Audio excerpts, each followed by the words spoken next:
Adam's Jeep Cherokee. Well, actually, it's not Adam's. I believe it's his missus' car. My apologies if you're watching it, but I'm pretty sure it's the missus' car. So she's the one who's going to be driving this around.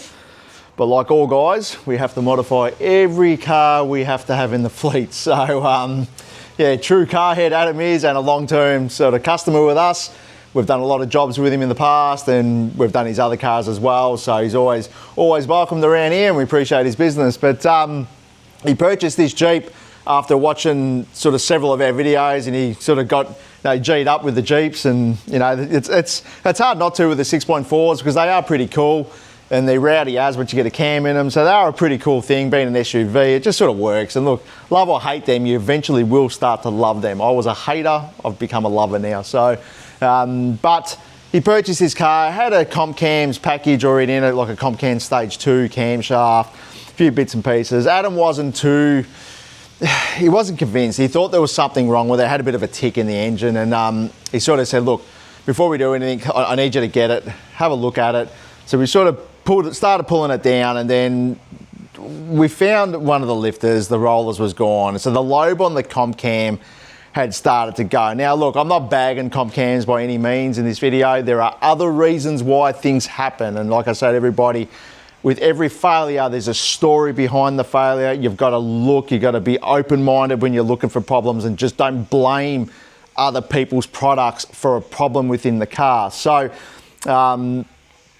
what we found was really interesting. So it had done on cylinder 4, it pretty much wiped the lobe on cylinder 4, and we're like, all right, what's going on here? It's got a decent cam in it, it's got good springs in it, had standard push rods, which was pretty wild. I don't know why you would do that, especially with decent valve springs.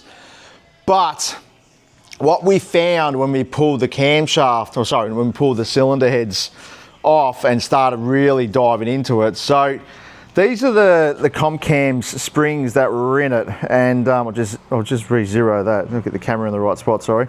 So these are the springs, and then they have, obviously, there's the retainer there, and then you got these spring bases. So these are the shims, which are really important to set the spring pressures. Then you got your base, and then you've got these. Now these comp cams kits that are on the market, they basically use an LS style spring. Now, that's not very good when it's missing one of these.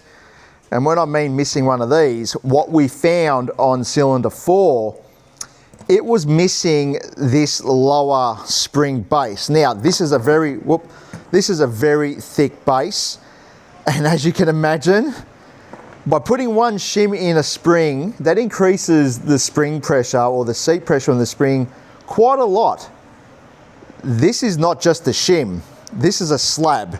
This is massive, so that's how much higher it seats the spring up. So you can see the locator there, and it all locates it on there. So what we found was on the exhaust on one side, it was missing one of those.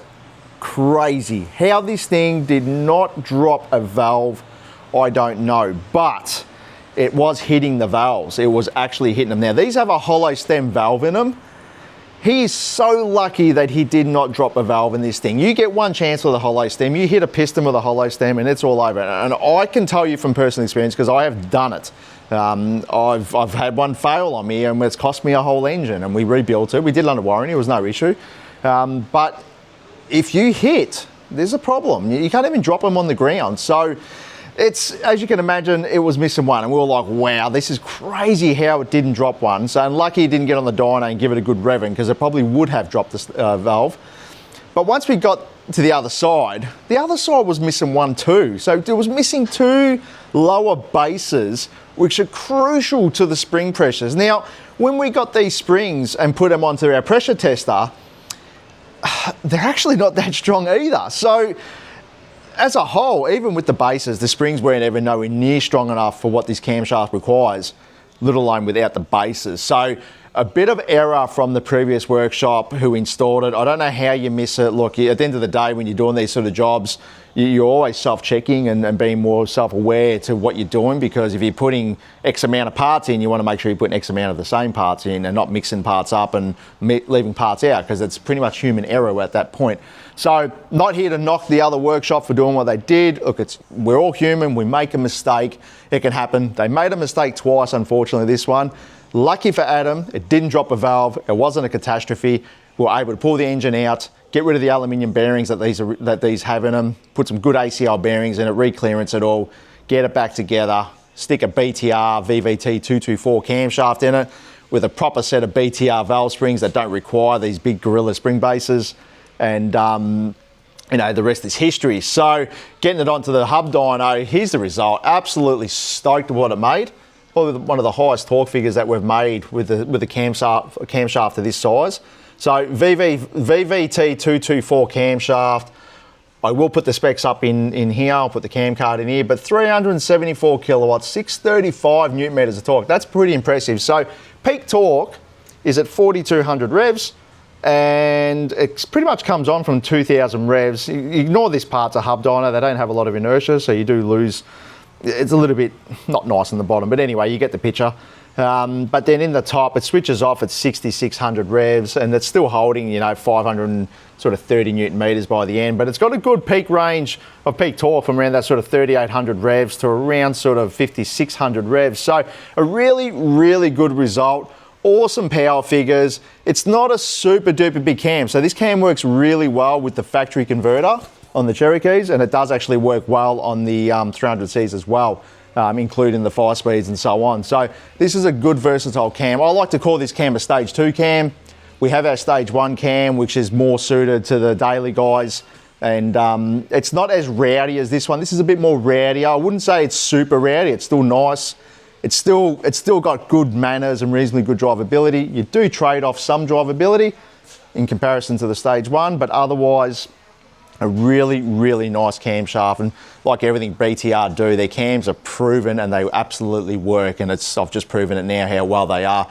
I wish I did a run with the comp cams in it as a back-to-back, but I'm actually happy I didn't, because if I did, you know, after explaining to you what happened before, I probably would have punched the piston out the bottom and smashed it after a valve drop, and it would have guaranteed to drop a valve on the dyno. So really lucky we didn't, and lucky Adam didn't. So we saved it, got it back together. We're going to give the car back.